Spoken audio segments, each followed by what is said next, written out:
तर नमस्कार मित्रांनो, हॅलो सर्वांना, कसे आहात तुम्ही सर्व? आय होप तुम्ही चांगले असाल. तर स्वागत आहे सर्वांचं माझ्या यूट्यूब चॅनलवरती. सो आज नाही का मित्रांनो, एक खास गोष्ट मी तुमच्यासोबत शेअर करणार आहे की मी राहतो सध्या गडचिरोलीमध्ये. तुम्हाला जसं मी काल सांगितलं तसं मी प्रॉपर परभणी जिल्ह्याचा आहे आणि राहतो गडचिरोलीमध्ये. तर मित्रांनो, आपल्याकडे नाही का ही एक अशी मानसिकता झालेली आहे की गडचिरोली हे एक अतिशय मागास वर्गीय भाग आहे, की आपल्याकडं म्हणजे काही तर मिथ आहेत ते की जसं लोक आपले इकडं येण्यासाठी घाबरतात. आता जसं सपोज मीच फर्स्ट टाइम जेव्हा मी पुण्यामध्ये राहत होतो, तर पुण्यामध्ये असताना मग इकडे जॉबसाठी मला यावं लागलं. तर घरचे मला म्हणत होते की एरिया वगैरे असं डेंजर आहे, असं तसं नाही का. बट मित्रांनो, असं काहीही नाही आहे. मला 1 वर्ष झालं इकडे मी राहत आहे. उलट गडचिरोली हा एवढा चांगला जिल्हा आहे मित्रांनो, इकडचे लोक एवढे प्रेमळ आहेत असं तुम्ही विचार पण करू शकणार नाही. एवढा जबरदस्त एरिया आहे आणि नेचर एवढं जबरदस्त आहे इकडे. निसर्गरम्य वातावरण, यू कांट इमॅजिन. तुम्ही बघू नाही शकत, तुम्ही इमॅजिन नाही करू शकत तेवढं बढिया नेचर आहे इकडे मित्रांनो. आणि साईडलाच लागून आपलं चंद्रपूर जिल्हा आहे. ताडोबा अंधारी व्याघ्र प्रकल्प एवढा जबरदस्त, अरे बापरे. जसं आपल्याकडे तर काही बघण्यासाठी नाही मित्रांनो. परभणीमध्ये तर फक्त आपले जिंतूरचं एलदरी धरण आहे बघण्यासाठी. पण नाही का इकडे आपण कंटाळून जाऊ शकतो, एवढे निसर्गरम्य वातावरण आहेत बघण्यासाठी.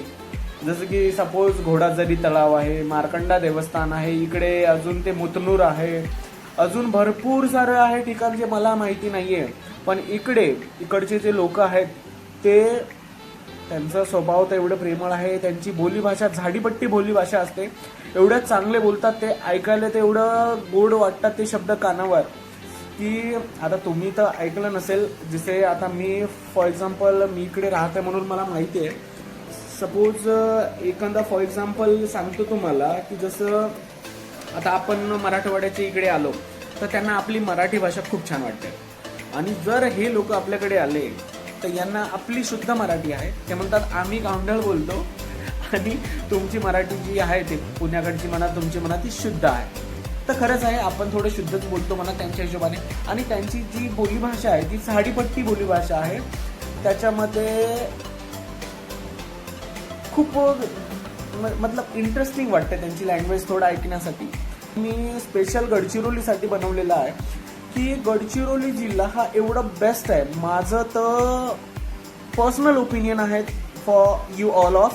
सो जर तुम्ही कधी गडचिरोलीला आले तर तुम्ही मला कमेंट करून सांगा की तुम्हाला हे नेचर ऑफकोर्स आवडेलच. मी तुम्हाला आत्ताच मी गॅरंटी देतो की गडचिरोलीचा nature all of Marathwada, all Maharashtra, मी का म्हणतो ऑल आपल्या देशातले लोक इथे बघायला येत असतील. इथेच नाही, आपल्या ताडोबा व्याघ्र प्रकल्पाला बी भेट देण्यासाठी भरपूर सारे भारतीय नागरिक येत असतात.